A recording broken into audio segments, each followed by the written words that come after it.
Decíamos que el domingo pasado estuvimos en el capítulo 5 de Daniel y hoy echamos una vista panorámica al capítulo 5. Vimos algunas cosas importantes en este relato. Mientras revisábamos la estructura,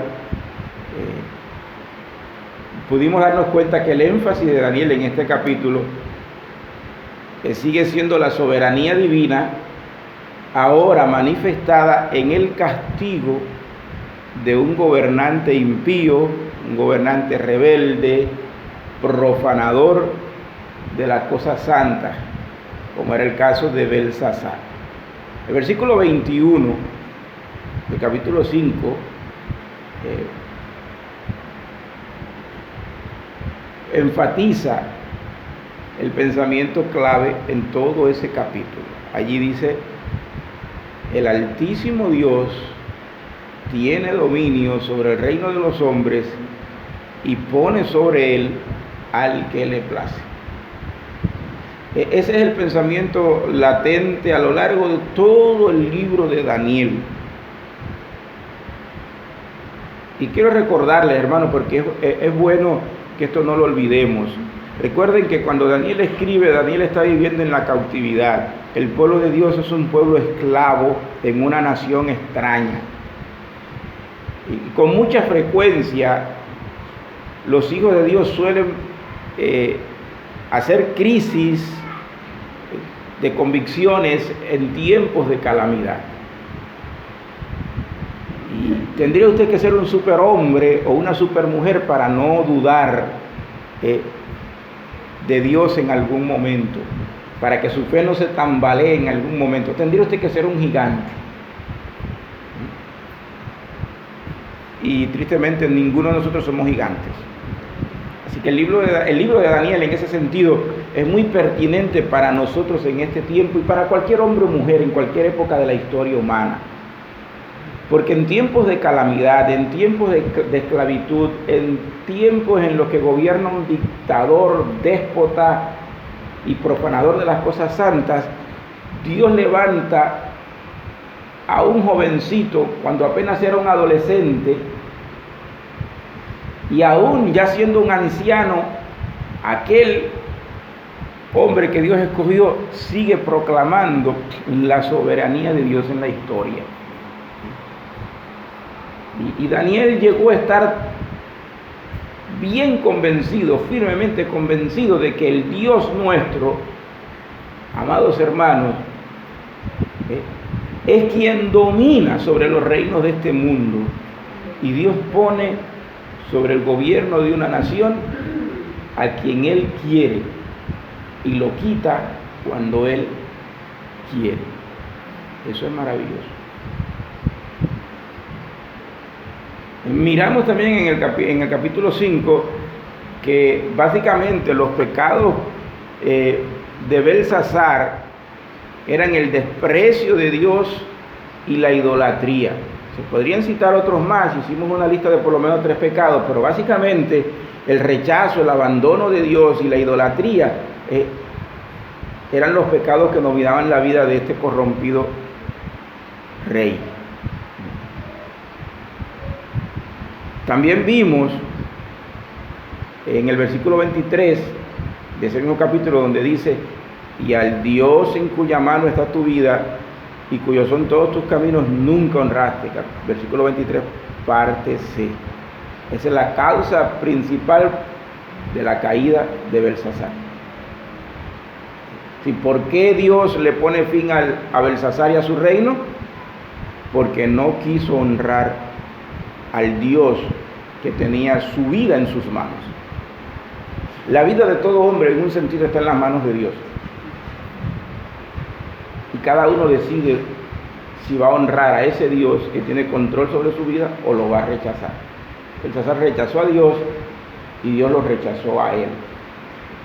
Profanó las cosas santas de Dios y Dios terminó condenándolo, llevándolo a la muerte, tanto a él como a su reino. De manera que Dios sigue siendo el justo y fiel, soberano Señor del universo. Y como tal, Dios no podía dejar sin castigo al culpable. Belsasar tenía que pagar por su pecado. Y hay una manera maravillosa, muy pictórica y quizás artística, podríamos decirlo también, pero no por ser artística o pictórica deja de ser real. La manera en la que Dios interviene en el capítulo 5 para decretar el fin de Belsasar y del imperio babilónico. Esa es la escritura en la pared. Dios interviene y pone un mensaje en la pared que acabó con la fiesta. Recuerdan que hablamos de esa canción de Carlos Puebla, se acabó la diversión, llegó el comandante y mandó a parar. Bueno, pues aquí interviene el comandante, el verdadero comandante,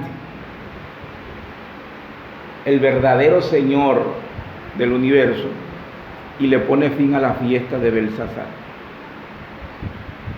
La fiesta que presumía de terminar muy bien, terminó, como decimos los cubanos, como la fiesta de los monos, terminó en desastre. Entonces, en esta mañana yo quiero invitarles a ver el contenido del mensaje, porque nos quedamos ahí y le dejamos una tareita, había una pregunta, no sé si lo habrán hecho, pero si tienen preguntas, yo les voy a pedir que me las hagan llegar. Ya Caleb me hizo la de él hoy, o ayer me hizo la de él, ya les respondimos. Pero si alguno tiene preguntas después de haber leído su capítulo 5, pues bien, vamos a responderlas con la ayuda del Señor. Entonces, quedamos con una pregunta el domingo pasado, y la pregunta era la siguiente: ¿cuál es la medida o canon divino para pesar el reino de Belsasar y la vida o gobierno de los hombres? Esa pregunta nos la hicimos el domingo pasado. ¿Cuál es la medida? Medida o canon es lo mismo. Y si le da trabajo el término canon, vamos a quitarlo. ¿Cuál es la medida divina, la regla, la norma divina para pesar el reino de Belsasar y por extensión también la vida o gobierno de los hombres a través de la historia, incluso tu vida y mi vida? ¿Cuál es la medida de Dios? Y para eso vamos a ver la escritura en la pared. Primero, vamos a responder esa pregunta partiendo de la escritura en la pared, ¿ok? Entonces vamos a leer los versículos 24 al 27 de Daniel 5. El texto nos dice de la siguiente manera: entonces de su presencia fue enviada la mano que trazó esta escritura. Y la escritura que trazó es Mene, Mene, Tekel, Uparsin. Esta es la interpretación del asunto. Mene, contó Dios tu reino y le ha puesto fin. Tekel, pesado has sido en balanza y fuiste hallado falto. Pérez, tu reino ha sido roto y dado a los medos y a los persas. Esa es la interpretación de la escritura en la pared. Entonces vamos a ver cada una de las interpretaciones de cada palabra por separado. Primero tenemos la palabra mene repetida 2 veces, mene, mene. Hay un énfasis ahí. Recuerden, eso lo hemos visto en otros estudios. Cuando se repite un pensamiento más de una vez, hay un propósito de Dios. En el idioma hebreo no es como en el castellano, que tenemos signos de puntuación para hacer énfasis. En el hebreo se enfatizaban las cosas por medio de la repetición. Así que cuando dice mene, mene, Dios quiere enfatizar algo ahí que Belsasar no debería olvidar. ¿Qué es lo que significa mene? contó Dios tu reino y le ha puesto fin. Verso 26. Contó Dios tu reino y le ha puesto fin. Ese es mene, es una palabra que viene del arameo, no del hebreo. Y puede ser, en algunos casos se utiliza como verbo y significa contado. En otros casos se utiliza como sustantivo y significa mina, una moneda antigua. Daniel lo lee, en este caso, hace el uso de la palabra como un verbo para indicarnos que la duración del reino de Belsasar, fíjate bien, había sido determinada por Dios y estaba a punto de llegar a su fin.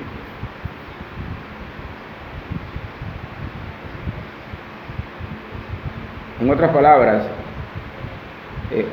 Daniel estaba diciendo a Belsasar, el que tú seas rey es un acto divino y el que te puso ahí definió el tiempo en el que tú ibas a estar ahí.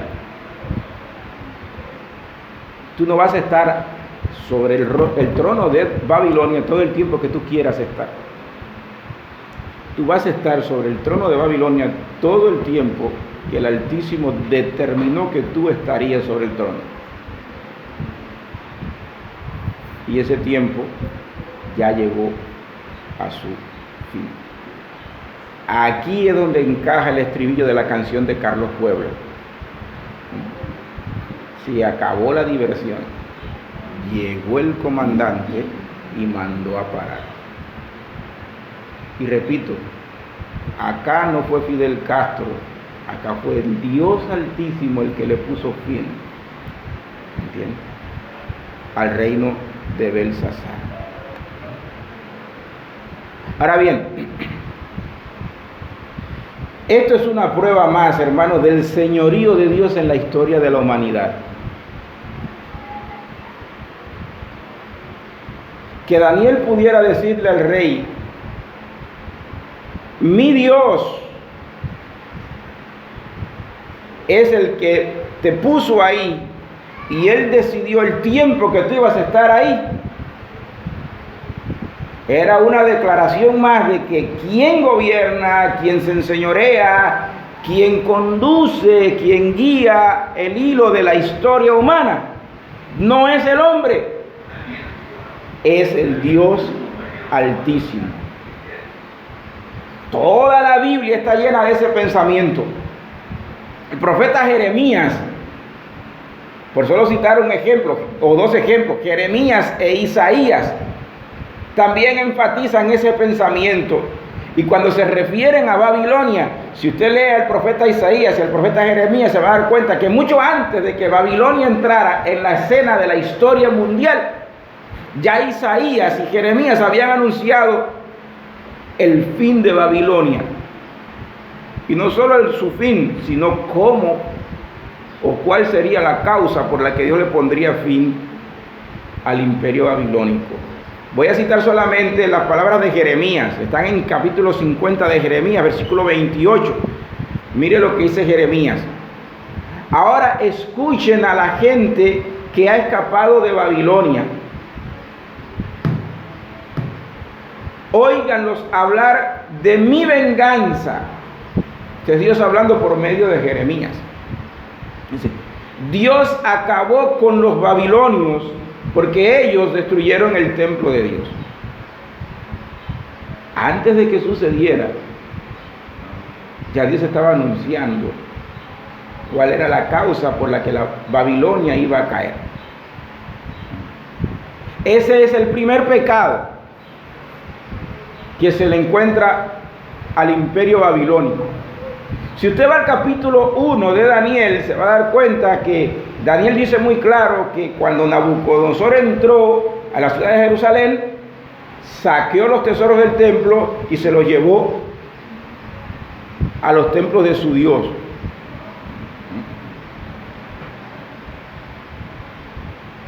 Pues bien, Jeremías, mucho tiempo antes de que eso sucediera, estaba anunciando que por causa de eso, de haber destruido el templo, de haber saqueado el templo, Dios iba a destruir a Babilonia. Y repito, ese es el primer pecado por el que Dios viene sobre Babilonia con juicio, con ira, y manifiesta su justicia sobre ese imperio. Luego le siguieron muchos otros pecados que ya hemos visto a lo largo del capítulo 1 al 5, los pecados de Nabucodonosor. Ya eso los hemos visto. Y el clímax, o la gota que llenó la copa de la ira de Dios, la estamos viendo ahora en el capítulo 5. Belsasar profanando las cosas santas de Dios. Amados hermanos, no ha existido en toda la historia de la humanidad un solo hombre, una sola familia o un solo gobierno o nación que se haya burlado de Dios o que haya intentado burlarse de Dios profanando las cosas santas y lograra vivir para contar la historia. Eso no ha existido jamás, ni existirá.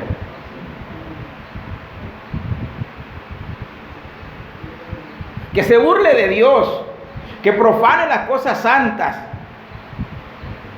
y viviera para contar la historia. No, eso no. A todos Dios le ha dado una medida de tiempo para que se arrepientan. Y cuando no se arrepienten, sucede lo que estamos viendo en el capítulo 5. No existe, repito, hombre, familia o nación que intente burlarse de Dios y viva para contar la historia. Eso nos pone a nosotros entonces sobre aviso. Eso es una advertencia divina para la iglesia en Cuba, para la nación cubana. Advertencia divina que nos está recordando la gran necesidad, la urgente necesidad que tenemos como iglesia cubana, como pueblo cubano, de orar a Dios por esta nación, por los líderes de esta nación, por la familia cubana. ¿Saben por qué? Porque como ya yo se los he dicho antes, muchísimas veces desde este lugar, son más de 100 años de historia de Cuba, no 60. Hay 60 y tantos de comunismo, pero mucho antes de que hubiese comunismo, ya Cuba era un país corrompido y perdido. La corrupción no comenzó en 1959. Quizás alcanzó un grado más elevado de 59 para acá, ok, pero no empezó ahí. Cuba siempre ha sido una nación, desde que el primer español puso un pie aquí, en esta isla, ha sido una nación rebelde, enemiga de Dios. No hay periodo en la historia de la isla de Cuba en el que este país haya buscado jamás a Dios. No lo hay. Y si Dios permitió que hubiese una iglesia en Cuba, es con el propósito de que esa iglesia cambie de alguna manera la historia de la nación, haga la diferencia en la nación. Recuerden que como iglesia, usted y yo somos la sal de esta tierra. Si la sal se desvanece, no hay nada que pueda preservar la salud de esta nación. La iglesia tiene un papel fundamental en la historia de cualquier nación, de cualquier familia, de cualquier hombre o mujer que vive sobre esta tierra. No podemos huir como iglesia de esa responsabilidad. Hermanos, cada gobierno en este mundo tiene un tiempo que Dios le ha señalado. Un tiempo para que dicho gobierno decida lo que va a hacer con Dios, lo que va a hacer con Jesucristo. Cuando ese tiempo expire, caduque, Dios vendrá sobre esa nación, como vino sobre el imperio babilónico en los días de Belsasar. De eso nadie se escapa.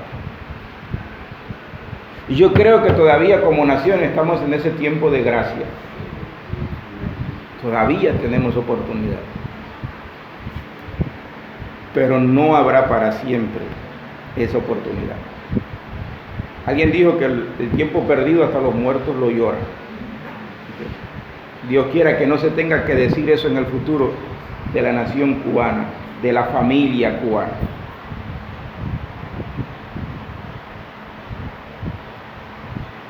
Entonces, hermanos, esto es importante. La manera en la que cada uno de nosotros como individuos nos relacionamos con Dios sí importa. La manera en la que como familia nos relacionamos con Dios sí importa. La manera en la que como iglesia nos relacionamos con Dios sí importa. La manera en la que como nación nos relacionamos con Dios sí importa. En el resumen final de la historia, los únicos que van a permanecer, los únicos que tienen esperanza de prevalecer y prosperar, son aquellos que guardan la palabra de Dios con temor y temblor. Son los únicos. Así que es pura vanidad poner la confianza en otra cosa, es pura vanidad intentar relacionarnos con Dios a nuestra manera y no a la manera de Dios, porque nos estaríamos condenando al fracaso. Entonces, Mene nos está diciendo que Dios ha dado un tiempo de gracia, que Dios es el que te puso y Dios te está dando un tiempo y ese tiempo un día va a caducar. La manera que tú aproveches ese tiempo es importante. Porque cuando Dios venga sobre ti, cuando tu tiempo termine, ya no habrá oportunidad. Contó Dios tu reino y le ha puesto fin. Eso es importante. No se olvide de eso. Él es el soberano Señor de la historia y Él le ha dado a cada hombre un tiempo. Dice Moisés en los Salmos que los días de nuestra edad son ¿cuántos? 70, y en los más robustos 80.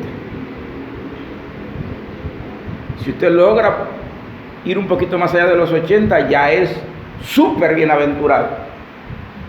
Pero nada le sirve vivir 120 y vivirlos a espaldas de Dios.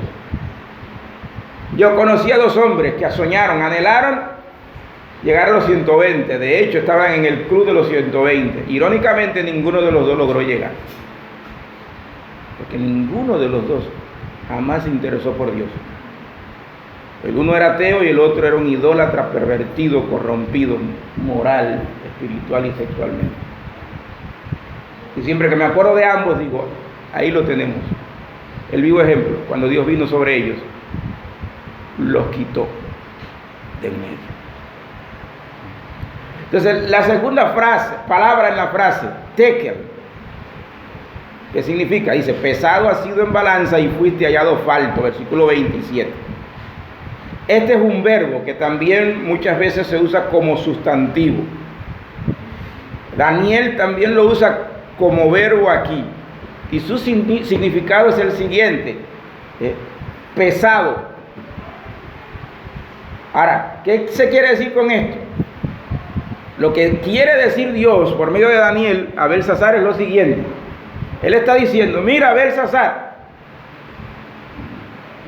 te traímos a la balanza divina, te hemos puesto sobre la balanza y hemos descubierto que estás bajo de peso, estás desnutrido espiritualmente. Es como un bebé que cuando nace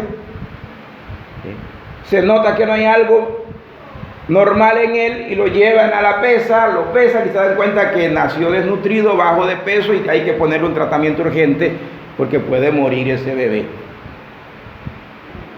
Eso es lo que Dios le está diciendo a Belsasar. Te hemos puesto sobre la balanza divina y no alcanzas el peso. Alguien le está robando a la pesa aquí. No, la pesa está clara. Eres tú el que tienes el problema. Tú no logras alcanzar el peso establecido por Dios. Estás bajo de peso Belsasar, no has alcanzado la norma de justicia de Dios para tu vida.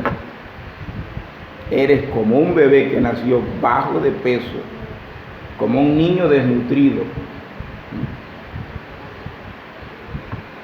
Eso es muy triste, porque como ya les dije ahorita, Dios le dio un tiempo.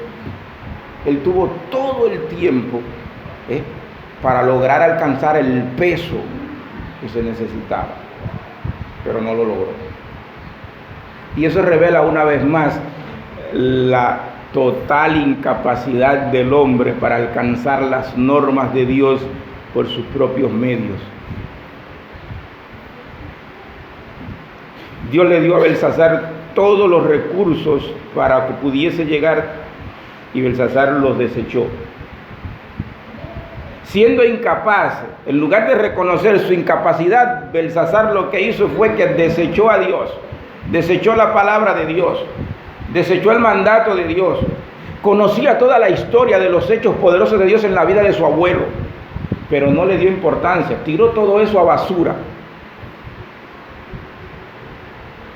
Es como el padre que sabe que su niño tiene problemas de salud y el médico le ha indicado un tratamiento y una dieta especial para mejorar la salud de su niño, y el padre tira a basura el tratamiento.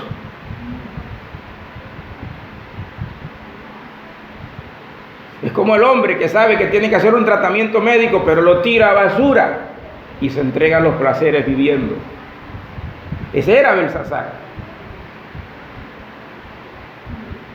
Belsasar no se perdió por falta de conocimiento.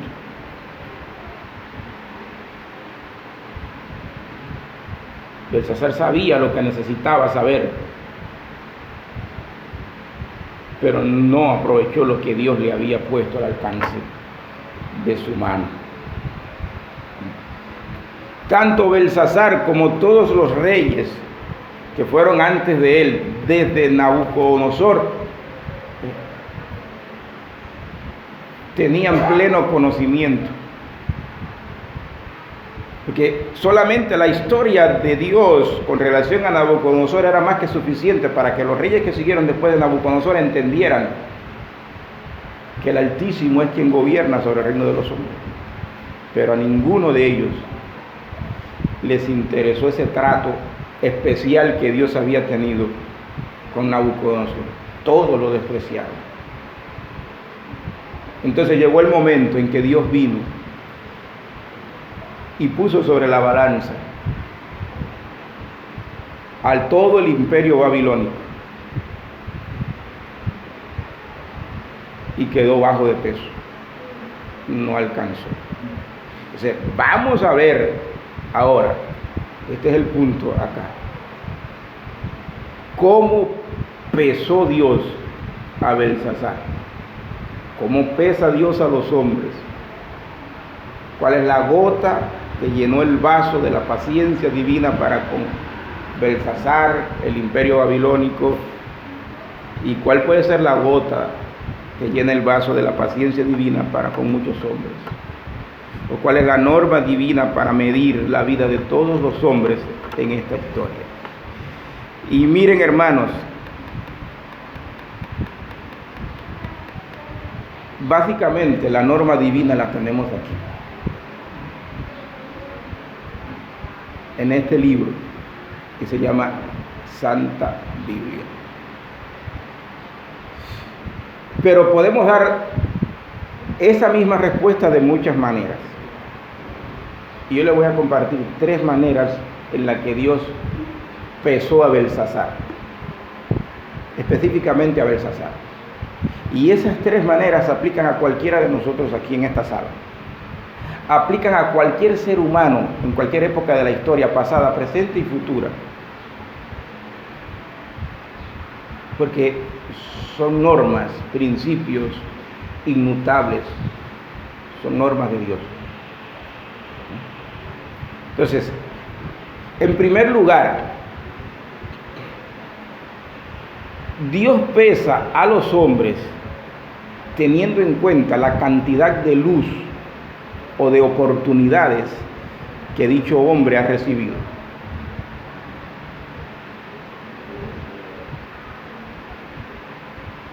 como ya les dije ahorita, Belsasar conocía la historia de los hechos poderosos de Dios en la vida de su abuelo Nabucodonosor. Y antes de Daniel darle la interpretación de esta escritura, Daniel se las recordó. Eso era por si acaso se le ocurría decir, ay, pero yo no lo sabía. Por si se te ocurre decir que tú no lo sabías, bueno, yo primero voy a comenzar recordándote lo que tú debes saber, para que no te justifiques después. Así que tenía mucha luz en ese sentido Belsasar. Dios pesa a los hombres, hermanos, por la cantidad de luz que han recibido o de oportunidades. En el caso de Belsasar, él prefirió ignorar eso, esa luz, esas oportunidades que Dios le dio, y sufrió las consecuencias.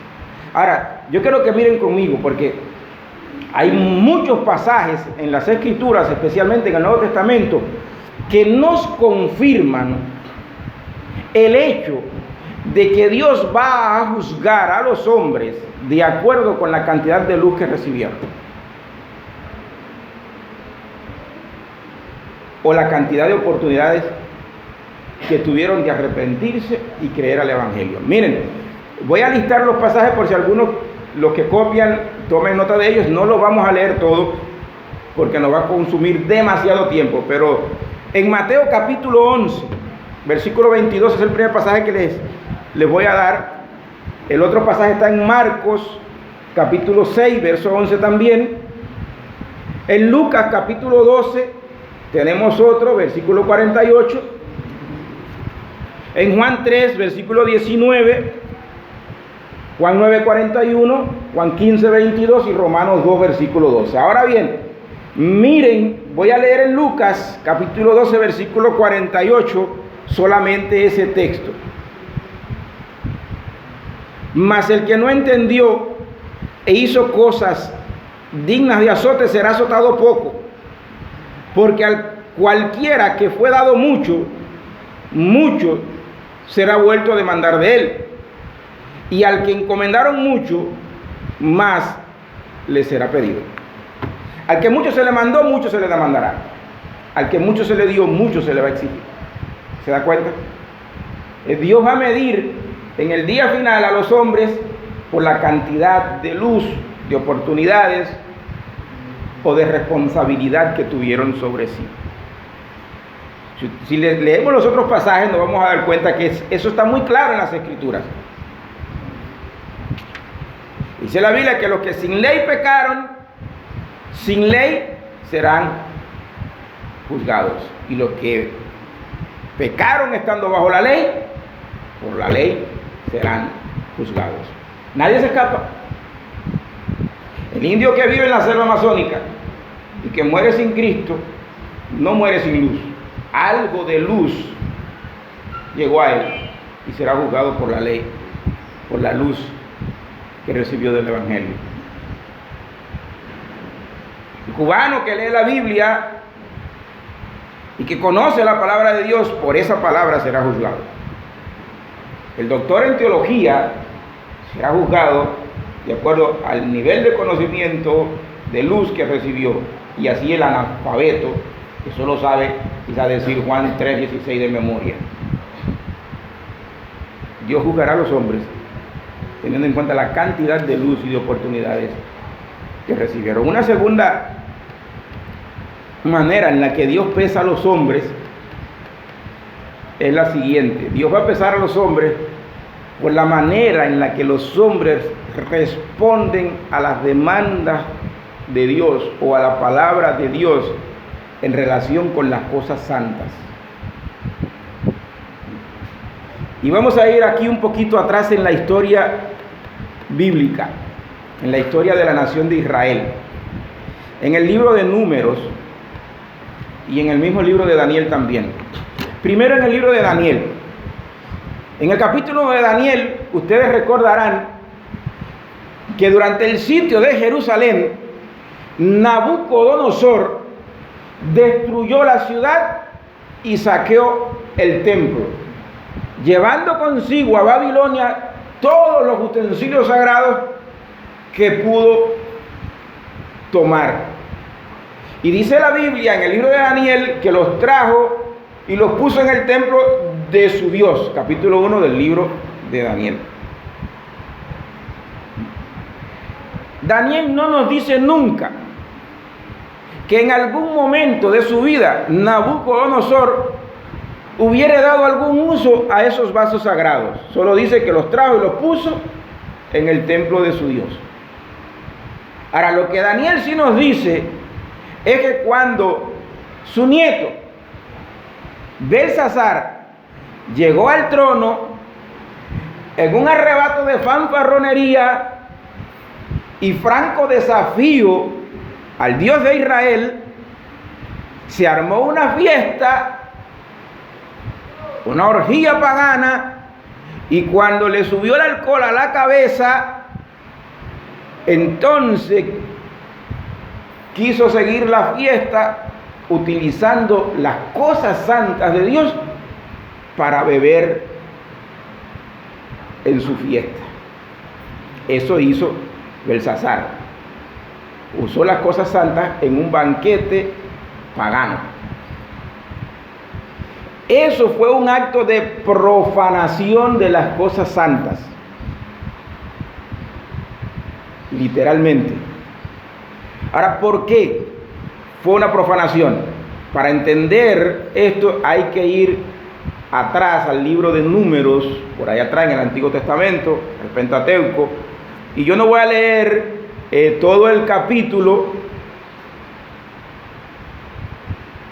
En Números capítulo 4, no voy a leer todo el capítulo, pero les voy a dejar de tarea, leas en casa el capítulo, especialmente versículo 1 al 15, para que usted pueda tener más luz sobre esto. La Biblia nos dice en Números capítulo 4, versículo 1 al 15, algo que Belsasar no tuvo en cuenta. Hay una declaración divina con relación a las cosas santas ahí que Belsasar ignoró. Mira acá lo que dice el verso 15 en Números 4. Y cuando acaben Aarón y sus hijos de cubrir el santuario y todos los utensilios del santuario, cuando haya de mudarse el campamento, vendrán después de ellos los hijos de Coat para llevarlos. Pero no tocarán cosas santas, no sea que mueran. Estas serán las cargas de los hijos de Coat en el tabernáculo de reunión. Números 4, versículo 15 leí solamente. Otro texto que para mí es importante acá es Números 3, versículos 31 y 38, donde dice: a cargo de ellos estarán el arca, la mesa, el candelero, los altares, los utensilios del santuario, con que ministran, y el velo con todo su servicio. Los que acamparán delante del tabernáculo al oriente, delante del tabernáculo de reunión al este, serán Moisés y Aarón y sus hijos, teniendo la guarda del santuario, en lugar de los hijos de Israel. Y el extraño que se acercare morirá. Siempre hemos dicho que Dios es un Dios de orden, exquisito, celoso con sus cosas. Y mire, cuando se construye el tabernáculo, Dios dio una función para trabajar en el tabernáculo a cada grupo de hombres que Dios escogió para el servicio en el tabernáculo. Y en el versículo 15, Dios le dice a Moisés que después que terminaran de cubrir el santuario y todos los utensilios, cuando llegara el momento de mudar el campamento, vendrían, dice el texto, después de ellos los hijos de Coat para llevarlos. Quienes debían llevar el campamento eran los hijos de Coat. Dice, pero no tocarán cosa santa. Si ustedes tienen que levantar el campamento y llevarlo, pero lo que hay dentro, eso no le toca a los hijos de Coat llevarlo. ¿Quiénes serían los responsables de llevar esas cosas? Disculpen, me equivoqué acá. Dice, Vendrán después de ellos los hijos de Coat para llevarlos, pero no tocarán cosas santas, no sea que mueran. Estas son las cargas de los hijos de Coat en el tabernáculo de reunión. Los hijos de Coat eran los encargados de levantar la tienda y de llevarla. Esas eran sus cargas. Las cosas santas que estaban dentro no eran su responsabilidad.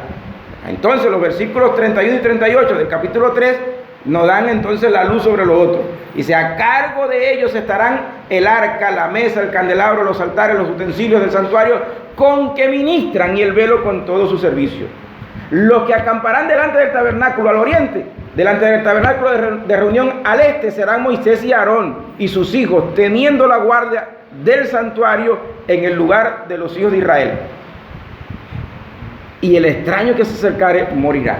Unos lo cargan, otros son los encargados de cuidarlo, y así sucesivamente. Si usted se lee toda esa parte, desde el libro de Levítico hasta el libro de Números, se va a dar cuenta de que cada uno tenía una responsabilidad y nadie podía traspasar esa responsabilidad. Ahora les voy a dar otros detalles sobre eso. Miren, el tabernáculo de reunión antecedió al templo de Jerusalén.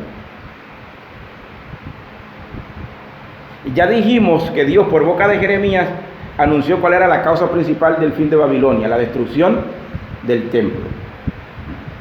Ahora, estos versículos que acabamos de leer nos están indicando que hay un mandato o una enseñanza divina sobre las cosas santas de Dios. No todo el mundo es apto para tratar con ellas. Solo Dios se reserva el derecho soberano de definir quién o quiénes pueden tratar con las cosas que le pertenecen en relación con el culto que se le debe ofrecer a Él. Si no es el hombre quien decide lo que quiere y puede hacer, cuando se trata del culto a Dios, de las cosas de Dios, de la casa de Dios y de las cosas santas de Dios. Ese es un derecho soberano que solo Dios tiene. Y Dios está diciendo que quien traspase esa norma va a sufrir las consecuencias. Eso le dice por medio de Moisés. Entonces, los testimonios abundan en la Biblia, sobran los testimonios de gente que pasó por alto esa palabra de Dios y no vivió para contar la historia. Mire algunos ejemplos. Se lo voy a dar contexto para que usted lo lea en casa luego. Nadab y Abiú, los hijos de Aarón. Levítico 10, versículo 1, dice que ofrecieron un fuego extraño a Dios, algo que Dios no le había mandado, y Dios los mató. Porque trataron de meter en el culto a Dios lo que Dios no les mandó. Un segundo ejemplo es el ejemplo de Usa, en el libro, no Estados Unidos, fíjese, aquí Usa no es Estados Unidos. Segunda de Samuel 6, versículo 3 al 8, está la triste historia de Usa. Léasela y le va a sorprender, porque miren, usted y yo hemos oído decir muchas veces que de buenas intenciones está empedrado el camino. ¿A dónde? Al infierno. Mire aquí un ejemplo. Cuando el arca del pacto parecía que iba a caer en tierra, Usa trató de evitar que eso sucediera y se apresuró a evitar que pasara, y dice que en el acto mismo Dios le puso fin a su vida. ¿Sabe por qué? Porque Usa no era su tarea, no era su responsabilidad, ¿entiende? Poner su mano en el arca. Dios le había dado a cada tribu, y por cada tribu había seleccionado quiénes eran los encargados de cada cosa. Y la acción de Usa es muy triste y ha llevado a muchos a cuestionar a Dios y a rebelarse en contra de Dios. Pero cuando se trata de las cosas santas de Dios, hermanos, deberíamos de tener un celo santo por tratar de hacer las cosas como Dios manda, no como a mí me gustaría que fueran. Esto es uno de los pecados de la iglesia en el siglo XXI. Por eso usted ve tantas iglesias que hay hoy en día y hay tantas maneras en las que la gente quiere hacer su culto a Dios y su servicio a Dios. Es eso, porque no se ajustan a la norma de Dios. Y hoy en día Dios actúa quizás con un poco más de misericordia con nosotros, porque tiene paciencia para con nosotros. Pero si Dios hiciera en este tiempo lo que hizo en los tiempos de Nadab y Abiud o de Usa, mucha gente no estaría sentado en el salón de una iglesia hoy en día. Porque la paciencia y la misericordia de Dios son superlativamente grandes. Otro tercer ejemplo es el ejemplo del rey Saúl.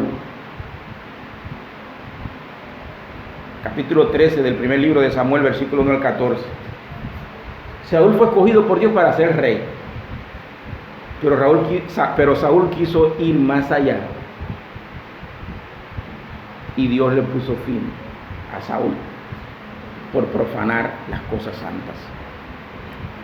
Otro ejemplo es el del rey Usías, que como Saúl también quiso hacer lo que Dios no le mandó, y vino una lepra maligna sobre él por entrometerse a hacer lo que Dios no le había mandado. Y el otro ejemplo es Belsasar, que estamos viéndolo en Daniel. Así que Dios es paciente, fíjese. En el caso de Belsasar, en el caso de Babilonia, Dios tuvo paciencia con el imperio babilónico, porque Dios pudo haber matado a Nabucodonosor cuando profanó el templo de Jerusalén y se llevó todo al templo de su Dios, pero no lo hizo. Dios fue paciente con Nabucodonosor, tuvo un trato con Nabucodonosor por muchos años, hasta que finalmente Nabucodonosor terminó comiendo hierba. Eso ya lo vimos. Tuvo paciencia con los que siguieron después de Nabucodonosor hasta llegar a Belsasar. Belsasar es la gota que llenó el vaso de la paciencia divina. Y Dios cortó, le puso fin, partió el reino. Belsasar fue la gota que llenó el vaso. Hermanos, la palabra de Dios en relación con las cosas santas siempre ha sido muy clara. Siempre ha sido muy clara. Y siempre que el hombre, como Belsasar, prefiere ignorar esas cosas, burlándose de ellas o inventándose su propio culto a Dios, teniendo en poco el mandato divino, no puede esperar que le va a ir bien. Que nadie piense que puede ignorar la palabra de Dios y al final tener buenos resultados. Mire lo que dice la palabra de Dios en Romanos capítulo 2, versículo 12.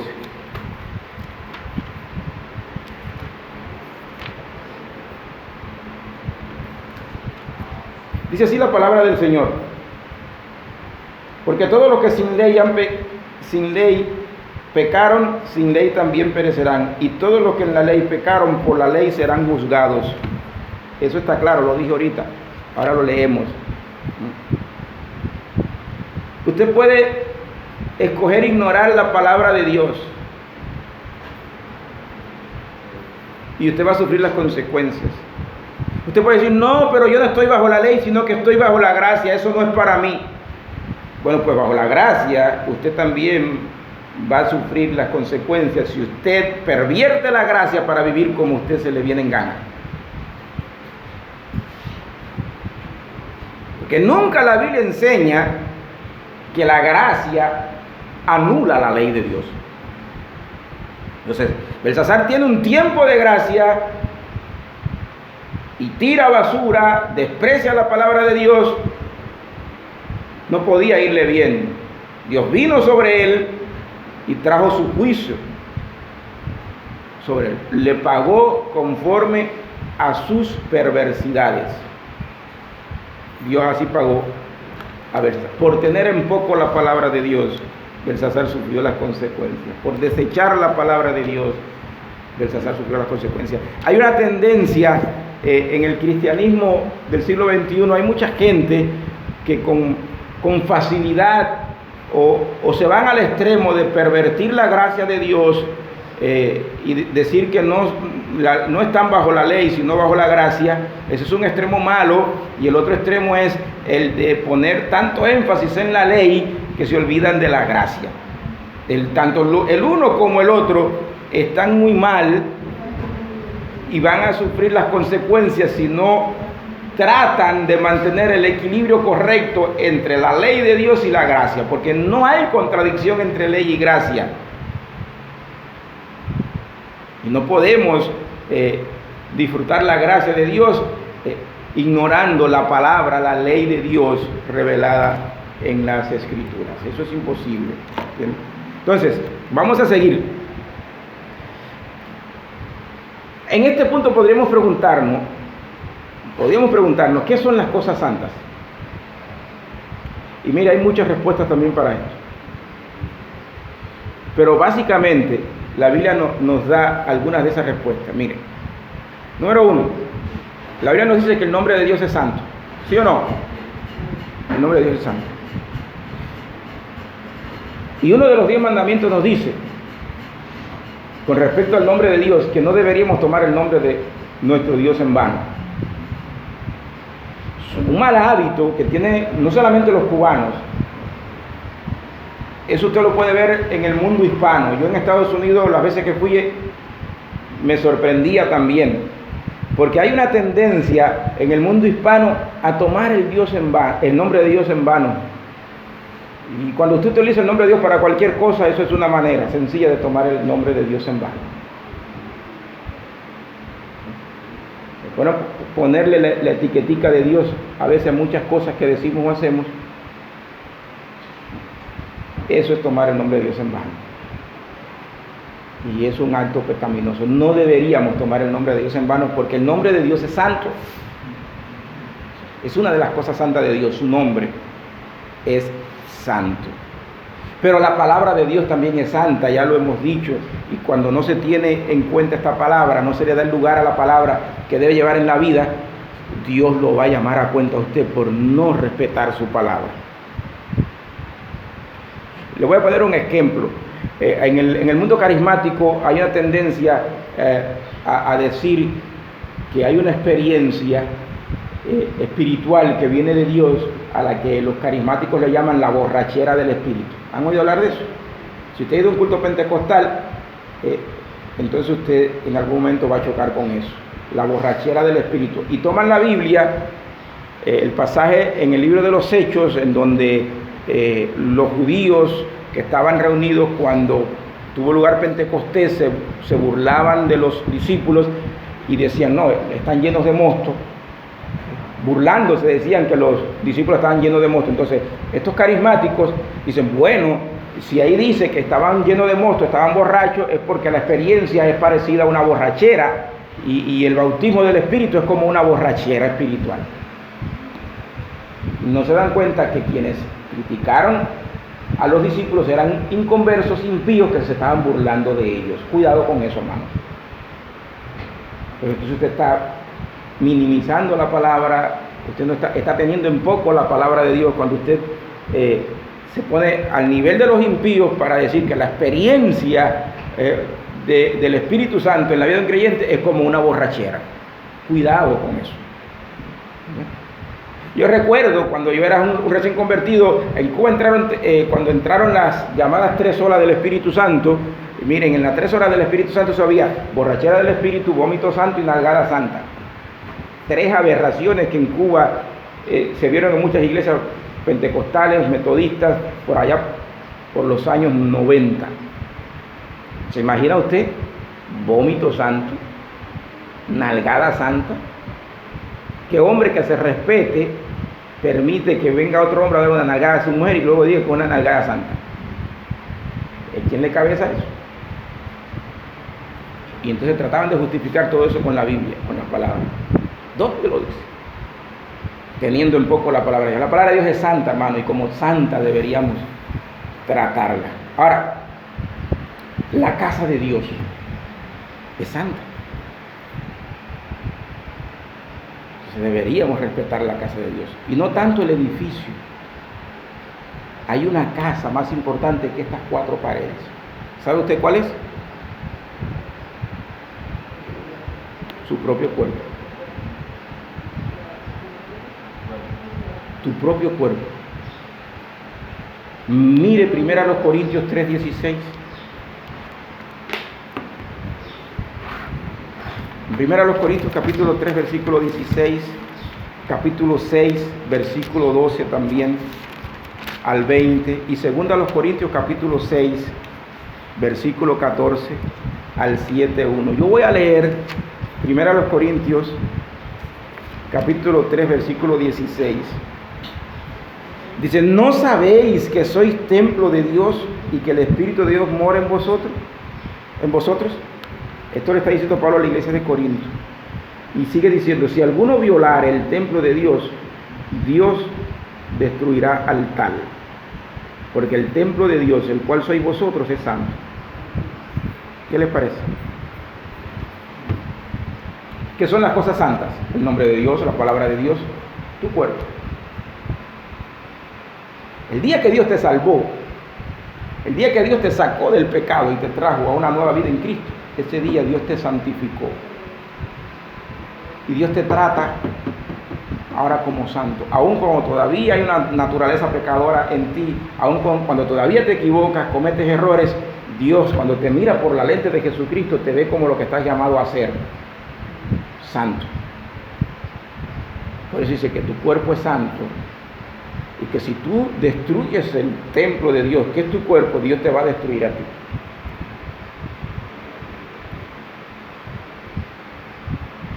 Belsasar no tuvo en cuenta eso.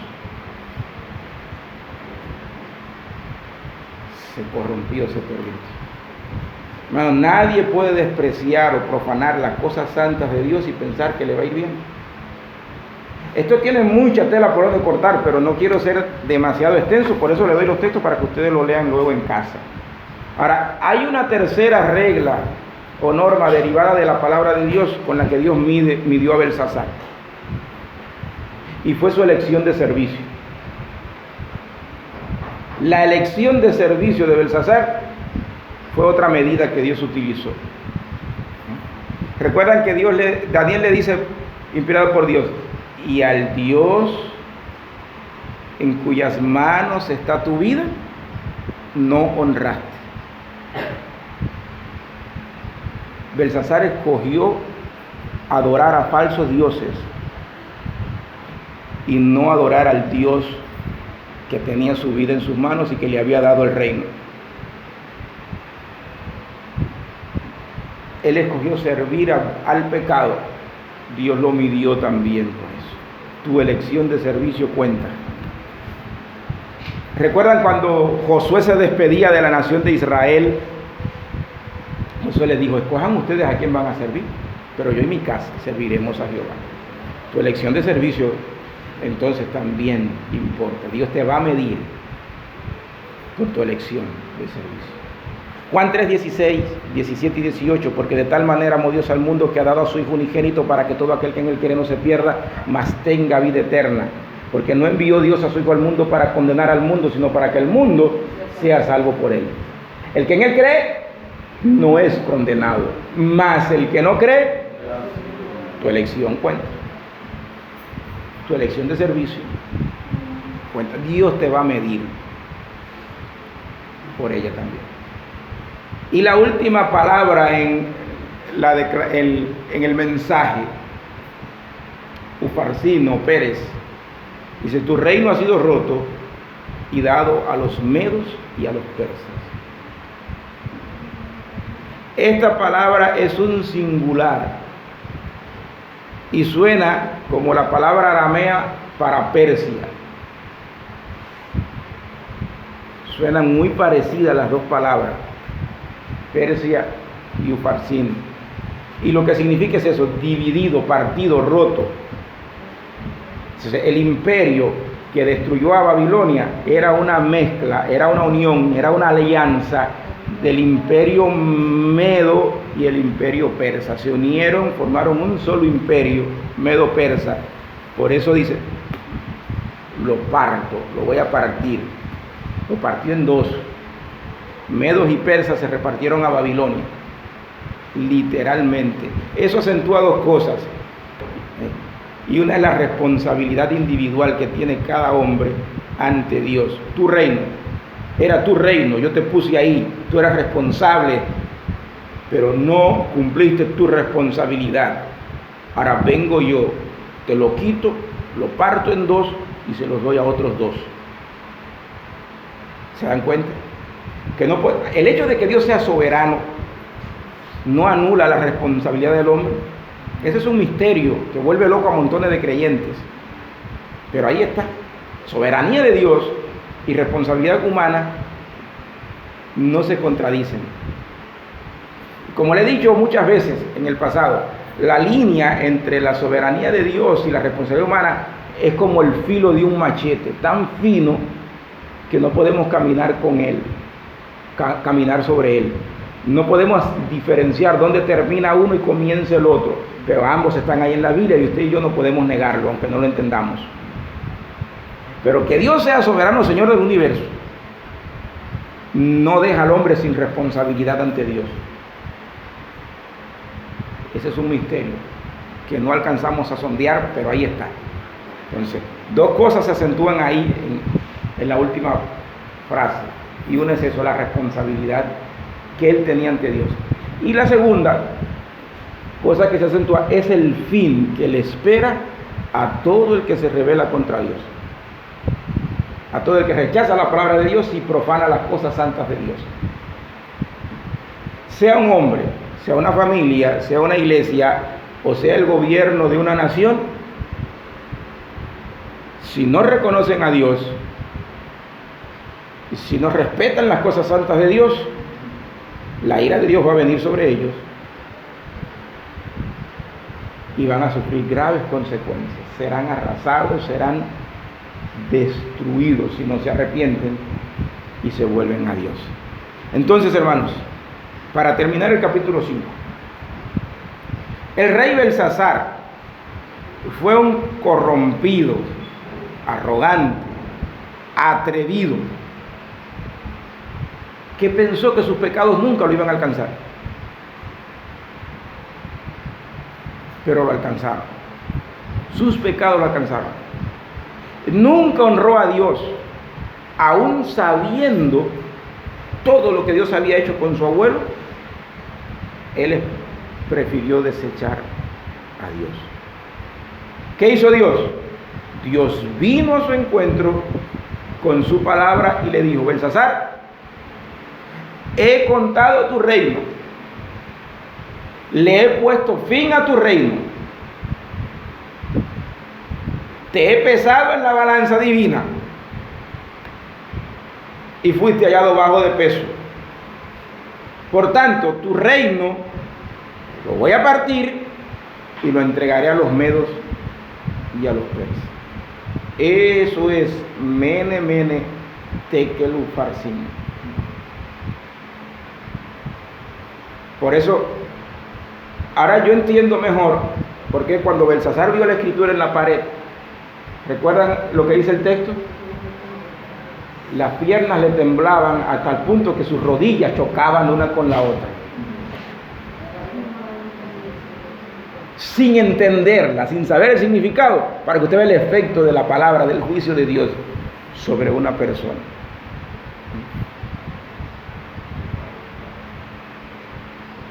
Qué triste el fin de Belsasar. Dios quiera que ese no sea el triste final de ninguno de nosotros. Dios quiera que ese no sea el triste final de la isla de Cuba, del gobierno cubano. Que haya arrepentimiento antes de que la ira de Dios venga.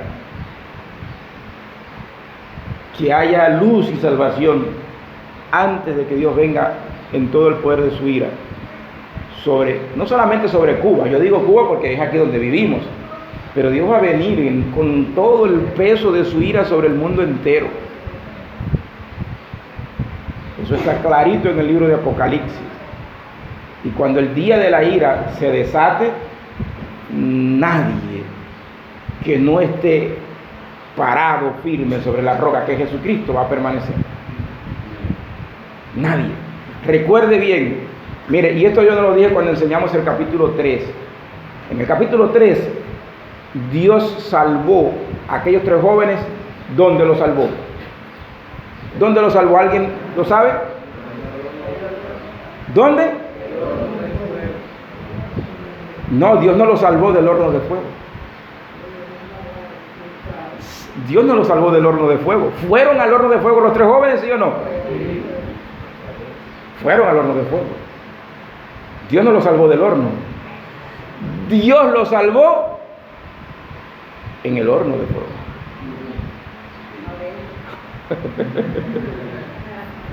Dios los salvó. A veces esperamos que Dios nos libre de los problemas, pero no siempre Dios nos libra de los problemas. A veces Dios nos libra por medio de los problemas. ¿Sí o no? Y los 3 jóvenes estaban claros de eso. Así es. Leas el capítulo 3 de nuevo y te va a ver que ellos estaban claros. Nuestro Dios puede librarnos, oh Rey, y de hecho nos va a librar. Pero si no lo hace, no te vamos a servir. ¿Se dan cuenta, hermanos? Tengamos eso presente. Dios puede librarnos del sufrimiento, de la enfermedad, pero a veces no nos libra. A veces Dios nos libra por medio del sufrimiento y de la enfermedad. Y Él sigue siendo Dios. Bendito sea su nombre. Hermanos, en el día final, yo creo que va a ser así.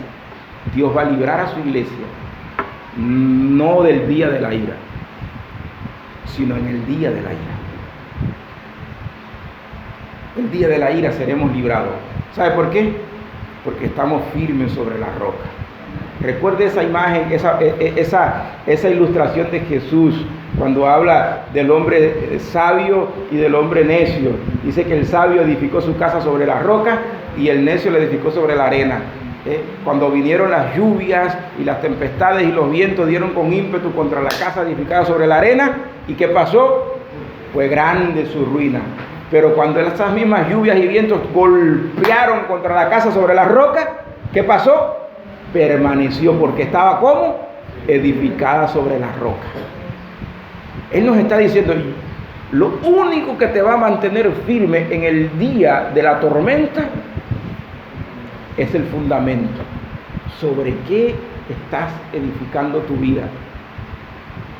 Si es la palabra de Dios, cuando Él te pese, tiene el peso. Porque el peso no lo defines tú, lo define la palabra de Dios, por su palabra. Pero si cuando te tire por acá, como se dice hoy vulgarmente, vamos a tirarlo por la planta, si no estás a la altura de sus demandas, no pasas la prueba. Que el Señor nos bendiga entonces y Él nos guarde. Gracias le damos porque sabemos que Él nos guarda y nos puede librar de la tribulación, pero también nos puede librar por medio de la tribulación. Sea como fuera la manera en que nos va a librar en el día final, podemos estar seguros de que vamos a ser librados. Amén. Que el Señor nos bendiga y nos guarde. Vamos a orar. Padre, gracias por tu palabra. Rogamos perdones nuestras faltas y pecados y aquello quizás en lo que cometimos error, Dios mío, muéstranos y ayúdanos a corregirlo para que ninguno de nosotros sea dañado ni arrastrado por un mal camino. Gracias te damos porque tú eres el Altísimo, Señor, y tú eres el que cuentas los días de nuestra existencia terrenal. Y nos has dado toda esta vida que estamos viviendo como un tiempo de gracia para que nosotros podamos afirmarnos sobre la roca que es Jesús, Señor, y prepararnos para que en el día de la ira no seamos arrastrados, sino que podamos permanecer porque estamos edificados firmes sobre la roca que es Jesús. Ayúdanos, Dios mío, Señor, y que este sentido de seguridad nunca lo perdamos y que podamos, Dios mío, transferirlo, compartirlo con otros para que se preparen y se apresuren a correr a Jesús, quien es la roca eterna y el soberano Señor del universo. En tu nombre oramos. Amén y amén. Que el Señor nos bendiga en esta mañana.